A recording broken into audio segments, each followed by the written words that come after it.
Boa tarde, minhas queridas. Vovó Célia pensou muito antes de contar essa história hoje. Ai, meu Deus! Fiquei noites acordada me perguntando se devia trazer esse assunto tão pesado para nossa tarde de histórias. Mas depois de tanto refletir, achei que os ensinamentos que ela traz são tão importantes que não podia guardar só para mim. Sabem, em meus 43 anos como enfermeira no Hospital Santa Misericórdia, vi muita coisa que nem dá para acreditar. Mas essa história que vou contar é diferente. Não é só sobre um paciente que atendi, é sobre uma amiga muito querida, a Ana Clara. Tem histórias que marcam a gente de um jeito que não dá para esquecer. Esta é uma delas. Credo!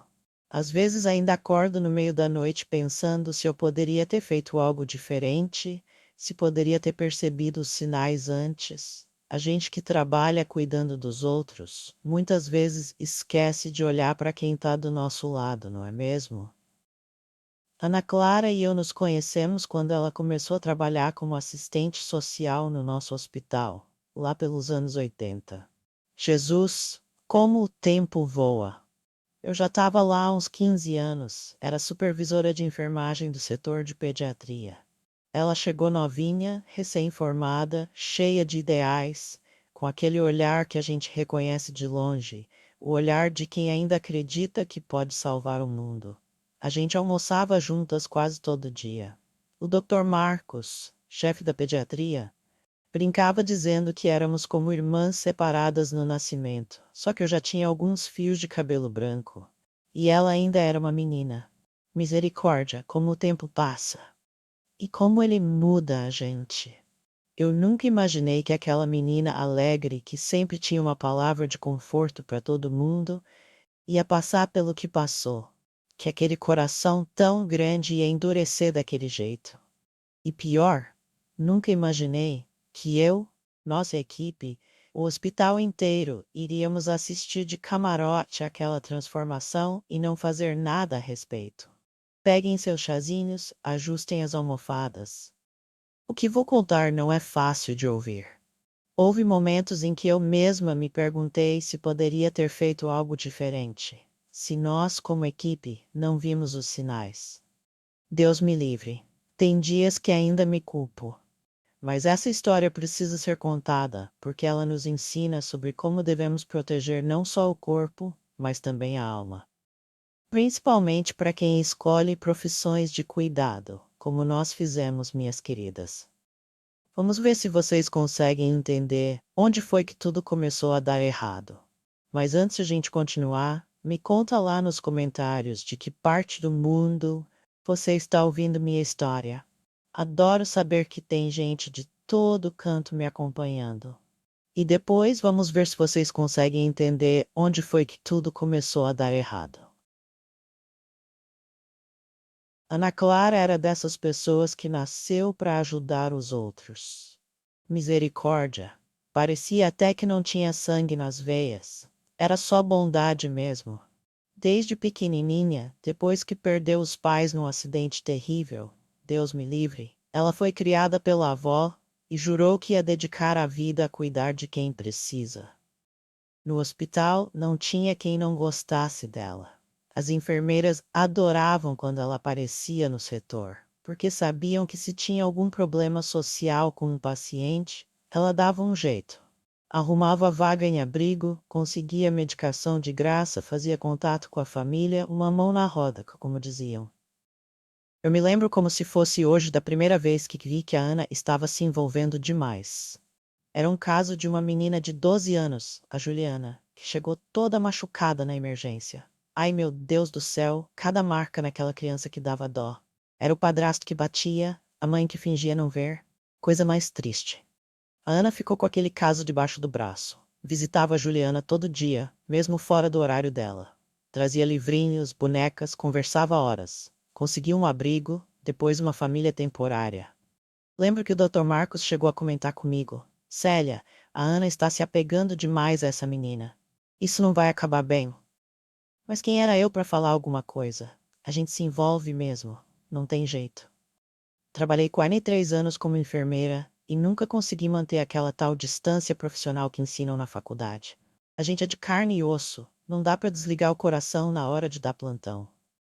Naquela época, o serviço social do hospital era só a Ana e mais um rapaz, o João. Eles atendiam o hospital inteiro, imagina a loucura.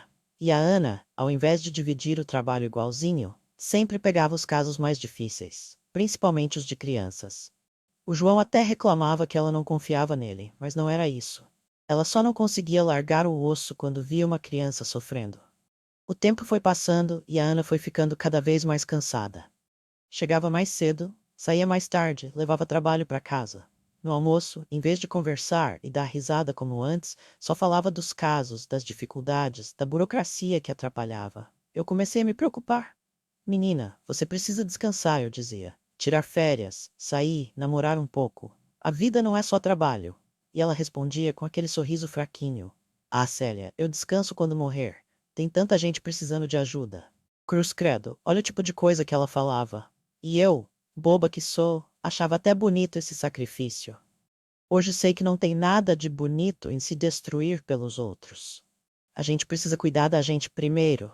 Senão, como vai ter força para ajudar alguém? Foi nessa época que apareceu o caso que mudou tudo. O caso da Dona Márcia e dos 3 filhinhos. Ave Maria, só de lembrar já me dá um aperto no peito. Mas preciso contar, porque foi aí que começou o processo que transformou minha amiga numa pessoa que eu mal reconhecia. Foi quando apareceu o caso da Dona Márcia e dos 3 filhinhos. Jesus, Maria, José. Que situação mais triste. O marido bebia, batia nela, nas crianças, sumia com o dinheiro. Vocês conhecem essa história, né? Infelizmente é mais comum do que devia. A família chegou no hospital numa madrugada de sexta-feira. Eu estava de plantão quando trouxeram a Dona Márcia toda machucada, com um braço quebrado e um corte na testa. Junto dela, 3 crianças assustadas. O Pedrinho de 10 anos, a Julinha de 8 e o bebê, o Mateus, que tinha só 3 aninhos. O Mateus também estava machucado. Tinha marcas roxas nas costas, estava muito assustado. Quando chamamos a polícia, a Dona Márcia começou a negar tudo, dizendo que tinha caído da escada. Ai, meu Deus, quantas vezes já ouvi essa história da queda da escada. A gente de hospital já sabe reconhecer quando é mentira. Quando a Ana chegou na segunda-feira e soube do caso, já foi tomando todas as providências.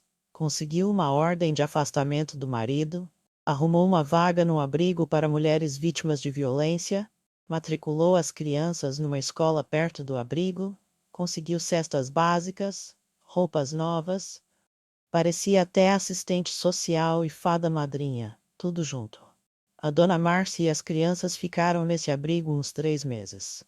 Depois, a Ana arrumou um trabalho para ela como auxiliar de cozinha num restaurante perto do hospital. E aí, as coisas começaram a melhorar. A Dona Márcia alugou uma casinha pequena. As crianças estavam indo bem na escola. O Mateus até começou a sorrir de novo. A Ana ia visitar eles todo final de semana. Levava bolo, doces, brinquedos. Ah, e levava o Dr. Marcos também. Os dois tinham se aproximado por causa desse caso. O doutor atendia as crianças de graça, fazia check-up, dava vitaminas. Toda a equipe se envolveu. Lembro que teve uma festinha de aniversário do Mateus, que fez 4 anos. A Ana organizou tudo, chamou a gente do hospital. Foi uma felicidade só. Tiramos fotos, comemos bolo. O Dr. Marcos até se fantasiou de palhaço. Na foto que tiramos naquele dia, a Dona Márcia está sorrindo de orelha a orelha, com o Mateus no colo. Parecia que tudo tinha dado certo. Ah, como a gente estava enganada. Credo, nem gosto de lembrar o que veio depois. Mas preciso contar porque foi aí que a vida da Ana virou de cabeça para baixo e a minha amiga começou a se transformar numa pessoa que eu mal reconhecia. A tragédia aconteceu uns 6 meses depois. Numa noite de sexta-feira, eu estava no plantão quando as portas da emergência se abriram. Entrou uma vizinha da Dona Márcia, carregando o pequeno Mateus nos braços. Meu Deus do céu, aquela cena nunca vai sair da minha cabeça. A criança estava desacordada, toda machucada, com uma ferida enorme na cabeça. O que aconteceu? Perguntei enquanto já chamava a equipe de emergência. O pai voltou, a vizinha disse, chorando. A Márcia deixou ele voltar faz umas semanas. Hoje ele bebeu muito e começou a quebrar tudo. Ouvi os gritos e quando fui ver, encontrei o menino assim, no quintal. Corremos com Mateus para a sala de emergência. O Dr. Oliveira, que estava de plantão naquela noite, fez de tudo. A criança tinha hemorragia interna, traumatismo craniano. Fizeram até uma cirurgia de emergência. Liguei para o Dr. Marcos em casa e ele veio correndo. Tentamos contato com a dona Márcia, mas ninguém sabia onde ela estava. Os outros dois filhos tinham sido levados para a casa de uma tia. Foi o Dr. Marcos quem ligou para a Ana Clara. Ela chegou no hospital como um furacão, pálida, desarrumada, com os olhos arregalados de pavor. Cadê ele? Como ele está? O que aconteceu? As perguntas saíam atropeladas. Quando contamos que o pai tinha voltado, que a dona Márcia tinha escondido isso durante semanas, a Ana desabou numa cadeira. Parecia que tinha levado um tiro. Ficou olhando por o nada, repetindo baixinho. Ela mentiu para mim, todo esse tempo. Ela mentiu. O Dr. Marcos tentou consolá-la. Ana, não é culpa sua. Fizemos tudo o que podíamos. Mas ela não ouvia. Ficou sentada ali, na sala de espera, a noite toda. Sem chorar, sem falar, só olhando para a parede. Parecia em um estado de choque. De madrugada, o Dr. Oliveira saiu da cirurgia com uma cara que já conhecíamos bem. Daquelas que dizem tudo sem precisar falar nada. Fizemos o possível, mas as lesões eram muito graves. O menino não resistiu. Ave Maria! Foi como se tivessem jogado um balde de água gelada em todos nós. O Dr. Marcos abraçou a Ana, que continuava sem reação. Parecia que não tinha entendido ou não queria entender. E foi naquela noite, minhas queridas, que eu vi algo mudar nos olhos da minha amiga. Aquele brilho de esperança, aquela fé na bondade das pessoas, tudo aquilo se apagou. Foi como ver uma vela sendo soprada no escuro, um antes e um depois. Ninguém poderia imaginar que aquela noite terrível era apenas o começo de uma transformação ainda mais assustadora. Ana Clara nunca mais foi a mesma depois daquela noite. Viram como uma coisa dessas muda a pessoa? Misericórdia. Nos primeiros dias ela nem apareceu no hospital. Ligamos, deixamos recados, o Dr. Marcos até foi na casa dela, mas ela não abria a porta. Quando finalmente voltou ao trabalho depois de 2 semanas, parecia outra pessoa. Magra, pálida, com olheiras fundas. O cabelo que antes vivia arrumadinho num coque, agora estava sempre desgrenhado. As roupas coloridas que ela adorava usar deram lugar a peças escuras, sem vida. Ana, você precisa se cuidar, eu dizia. Vamos marcar uma consulta com a Dra. Lúcia da psiquiatria. Ela pode ajudar. Não preciso de ajuda, Célia, ela respondia seca. Estou ótima, aprendi minha lição, só isso. E que lição foi essa, minhas queridas? Ah, essa foi a pior parte. Ana Clara, que antes via esperança em cada caso, que acreditava que as pessoas podiam mudar, que lutava com unhas e dentes pelos seus pacientes, agora tratava todo mundo com desconfiança. Começou a duvidar das histórias que as mães contavam, a fazer perguntas duras, a exigir provas de tudo. Não dá para confiar na palavra de ninguém, ela dizia nas reuniões de equipe. Precisamos de fatos, não de histórias tristes. O Dr. Marcos, que antes era tão próximo dela, tentou conversar várias vezes.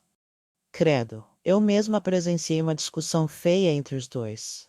Foi num caso de uma mãe solteira com um bebê prematuro. Ana queria fazer uma investigação completa da vida dessa moça antes de aprovar um auxílio transporte para ela poder visitar o filho na UTI. Ana, pelo amor de Deus! O Dr. Marcos explodiu. É uma mãe que só quer ver o filho que está lutando para viver. Não podemos tratá-la como criminosa. Sabe o que a Ana respondeu? Com uma frieza que me deu arrepios. Doutor, o senhor cuida da saúde física, eu cuido da parte social. Se quiser aprovar o auxílio, assine o documento e assuma a responsabilidade. Ai, Jesus! Aquilo não era a nossa Ana falando. Era como se um espírito ruim tivesse tomado conta dela. E depois desse dia, Ela e o Dr. Marcos mal se falavam. Com o tempo, a Ana começou a andar com um pessoal diferente. Abandonou os velhos amigos do hospital e passou a almoçar com o pessoal da administração, aquele tipo de gente que só pensa em cortar custos e fazer planilhas. Até começou a se vestir como eles, toda certinha, de terninho e cabelo preso bem esticado. E o pior é que essa mudança foi abrindo portas para ela. O diretor do hospital, Dr. Renato, começou a chamá-la para reuniões importantes. Ela ganhou fama de eficiente, de pragmática, palavras bonitas para dizer que ela tinha perdido a compaixão, se querem saber minha opinião. Uns 2 anos depois da tragédia com o Matheus, a Ana foi promovida para coordenadora regional do serviço social. Agora ela não cuidava só do nosso hospital, mas supervisionava o trabalho de dezenas de assistentes sociais em toda a região. Tinha poder de verdade nas mãos. Na festa de despedida, que mais parecia um velório de tão triste, ela fez um discurso que nunca vou esquecer.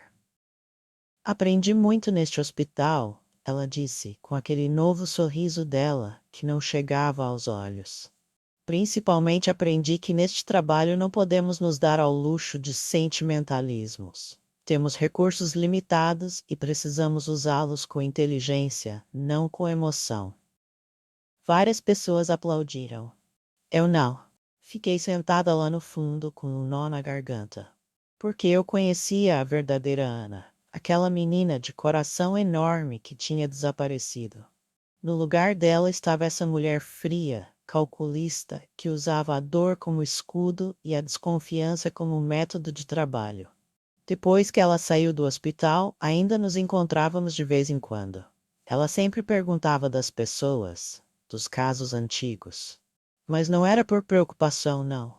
Era como se estivesse coletando informações, confirmando que tinha razão em ser tão dura. Cada história triste era como uma medalha para ela, uma prova de que o mundo era mesmo aquele lugar terrível que ela agora acreditava ser. O tempo foi passando e a nossa Ana Clara foi subindo na carreira. Aí que o negócio piorou de vez. Agora ela tinha poder, podia decidir quais famílias iam receber ajuda, quais crianças iam para abrigos, quais processos iam ser acelerados, e sabem o que ela fazia? Ai, meu Deus, nem gosto de contar. Ela usava esse poder para ensinar lições. Soube disso porque, mesmo depois dela sair do hospital, a gente ainda mantinha contato. De vez em quando ela aparecia para tomar um café comigo ou me ligava para perguntar sobre algum caso antigo. E nas entrelinhas do que ela falava, dava para perceber como estava trabalhando. Se achava que uma mãe estava mentindo e agora ela achava que quase todas mentiam, dificultava tudo. Se desconfiava de alguma família, fazia de tudo para negar os benefícios, sempre com um sorriso educado e usando as regras do sistema a seu favor. Célia, ela me disse uma vez, você não faz ideia de quantas Márcias existem por aí. Manipuladoras mentirosas que só querem se aproveitar do sistema. Alguém precisa filtrar. E ela se considerava esse filtro, uma juíza que decidia quem merecia ajuda e quem não merecia. Ave Maria! Como uma pessoa que entrou nessa profissão para ajudar podia se transformar nisso? Lembro de um caso que me deixou arrepiada até a alma. Uma senhora idosa que criava a neta pequena precisava de uma ajuda do governo. A Ana negou porque faltavam documentos. Quando a assistente social do caso insistiu, ela simplesmente transferiu a moça para outro setor. Quando me contou isso com aquele sorrisinho cínico nos lábios, eu tive que segurar para não dizer o que estava pensando. As pessoas diziam: a doutora Ana Clara é muito eficiente, acabou com as fraudes no sistema. Ela recebia elogios dos superiores, prêmios de funcionária do ano, até reportagem no jornal local teve sobre o trabalho exemplar dela. Mas ninguém via quantas famílias realmente necessitadas estavam sofrendo por causa do coração endurecido daquela mulher. Ninguém além de alguns poucos assistentes sociais que trabalhavam diretamente com ela e viam como operava. Eu me afastei dela nessa época. Não aguentava mais ver o que tinha acontecido com minha amiga. Era como olhar para uma pessoa que você ama e ver um estranho no lugar. Ainda por cima, um estranho que fazia coisas que você não aprovava. Passaram-se quase 8 anos desde a tragédia com o Matheus. 8 anos. Imaginem o estrago que ela fez nesse tempo todo. Eu tinha me aposentado do hospital, mas ainda mantinha contato com o pessoal lá. O Dr. Marcos tinha virado diretor da pediatria e sempre me contava as novidades. Foi numa dessas conversas que ele me falou: Célia, você não vai acreditar em quem vai começar a trabalhar conosco mês que vem. Uma assistente social novinha em folha, recém-formada. Parece a Ana Clara de antigamente. Até o jeito de falar é parecido. Como ela se chama? Perguntei por curiosidade. Gabriela, ele respondeu. Gabriela Silva. O sobrenome me chamou a atenção, mas não disse nada. Silva é um sobrenome tão comum, né? Podia ser coincidência. Mas Deus escreve certo por linhas tortas, minhas queridas. E ele estava prestes a trazer um encontro que ia mudar tudo de novo. A Gabriela começou a trabalhar no hospital em março daquele ano. Menina jovem, cheia de ideais, igualzinha a Ana Clara de antigamente. Nossa Senhora, parecia até que o tempo tinha voltado. E não demorou para os caminhos dela e da Ana se cruzarem. Foi por causa de um projeto novo do governo, que exigia parcerias entre os hospitais e o Serviço Social Regional. A Ana, como coordenadora regional, tinha que supervisionar esse projeto. E adivinha qual hospital foi escolhido como piloto? O nosso Santa Misericórdia. Assim, depois de quase 3 anos sem pisar naqueles corredores, Ana Clara voltou ao hospital. Eu já não trabalhava mais lá, mas o Dr. Marcos me ligou naquela noite. Célia, ele disse, você precisava ver a cara da Ana quando ela conheceu a Gabriela hoje. Parecia que tinha visto um fantasma. No dia seguinte, fui correndo tomar café com o Dr. Marcos para saber de tudo. Misericórdia, a curiosidade estava me comendo por dentro. Ele me contou que a Ana tinha ficado pálida quando apresentaram a Gabriela, que mal conseguiu falar durante a reunião. Parecia mesmo que tinha visto um fantasma. Mas por quê? Perguntei. O que a menina tem de tão especial? Não sei, Célia, ele respondeu. Mas tem algo estranho acontecendo. A Gabriela também ficou nervosa. Parecia que já conhecia a Ana de algum lugar, mas não disse nada. Nos dias que se seguiram, a Ana começou a aparecer mais vezes no hospital, sempre com desculpas de supervisionar o projeto, mas o Dr. Marcos me contava que ela passava um tempão observando a Gabriela trabalhar. Ficava pelos cantos, com aquela cara fechada dela, só anotando coisas numa prancheta. A Gabriela não se intimidava. Era dessas meninas corajosas, sabe? Defendia os pacientes com unhas e dentes, exatamente como a Ana fazia antigamente. Trabalhava até tarde, visitava as famílias em casa, conseguia doações impossíveis, igualzinha. A tensão foi crescendo entre as duas. A equipe do hospital comentava, todo mundo percebia. Era como assistir a um duelo entre o passado e o presente. Até que chegou o caso da dona Josefa. Uma senhora de uns 70 anos que criava a netinha de 6 anos sozinha. A menina tinha sido abandonada pela mãe, que era usuária de drogas. O conselho tutelar estava querendo tirar a criança da avó, porque alguém tinha feito uma denúncia anônima de maus tratos. A Gabriela pegou esse caso com todo carinho. Visitou a casa, conversou com vizinhos, com a professora da menina. Fez um relatório imenso defendendo que a criança ficasse com a avó, que era um lar amoroso, apesar das dificuldades financeiras. Quando o relatório chegou na mesa da Ana para aprovação, ela simplesmente negou. Sem explicação, só carimbou o negado bem grande. Queria que a menina fosse para um abrigo. Foi aí que a bomba explodiu. A Gabriela invadiu a sala da Ana. O Dr. Marcos me contou tudo, estava na sala ao lado e ouviu cada palavra. A senhora não pode fazer isso, gritou a Gabriela. Essa criança ama a avó. Vai destruir a vida dela por causa de uma denúncia falsa. Você é muito inexperiente, respondeu a Ana com aquela frieza dela.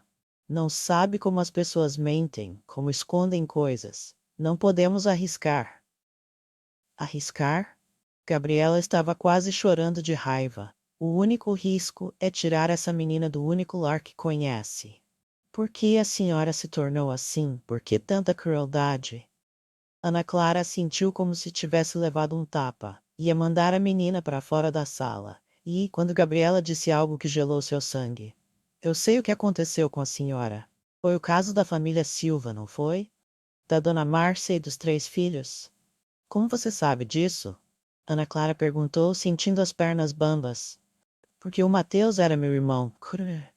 Vocês imaginam isso, minhas queridas? Que choque! O Dr. Marcos contou que a Ana se agarrou na mesa para não cair. Seu irmão, mas o Mateus, ele não morreu naquela noite, Gabriela completou. Ficou muito machucado, sim. Foi parar no hospital, quase não sobreviveu. Mas nessa época minha mãe já tinha fugido com a gente para a casa da minha avó em outra cidade. Quando soubemos o que meu pai tinha feito, minha mãe decidiu que precisávamos desaparecer, mudar de identidade. Ela tinha medo que ele nos encontrasse e terminasse o serviço. Ana Clara não conseguia acreditar. Todo esse tempo, uma mentira? Minha mãe se arrependeu muito de ter voltado com meu pai, de ter mentido para a senhora. Ela falava do seu nome até o último dia de vida dela. Dizia que a doutora Ana Clara tinha sido um anjo na nossa vida e que tinha falhado com a senhora. E como você me encontrou? Eu sempre quis ser assistente social por causa da senhora. Minha mãe descrevia como a senhora lutava pela gente, como acreditava que podíamos ter uma vida melhor. Quando cresci, pesquisei, descobri onde a senhora trabalhava e pedi transferência. Queria conhecer essa mulher incrível que minha mãe tanto admirava. O Dr. Marcos disse que nesse momento aconteceu uma coisa que ninguém via há anos. Ana Clara começou a chorar. Não aquele choro contido, de quem segura as lágrimas. Foi um choro de soluços, de quem finalmente deixa sair uma dor guardada por muito, muito tempo. Mas você não está decepcionada com o que encontrou? Ana perguntou entre soluços. Eu não sou mais aquela pessoa que sua mãe descreveu. Gabriela sorriu, com os olhos também cheios de lágrimas. Eu acho que ela ainda está aí dentro. Só precisa encontrar o caminho de volta. Naquele momento, minhas queridas, foi como se um dique se rompesse dentro de Ana Clara. Anos e anos de mágoa, de raiva contida, de dor, tudo veio à tona. E sabem quem estava lá para segurar a mão dela? Eu mesma. O Dr. Marcos me ligou logo depois da revelação da Gabriela, e eu fui correndo para o hospital. Quando cheguei, encontrei a Ana sentada numa sala, com o rosto inchado de tanto chorar, mas com uma expressão diferente. Como se um peso enorme tivesse sido tirado dos seus ombros. Célia, ela me disse assim que me viu. O Mateus está vivo. Ele não morreu. Todo esse tempo, abracei minha amiga com toda a força. Ai, meu Deus, como eu tinha esperado por aquele momento. Por anos rezei para que algo tocasse o coração dela, para que ela encontrasse um caminho de volta para a pessoa que era. Eu fiz coisas horríveis, Célia, ela soluçava no meu ombro. Quantas famílias eu machuquei?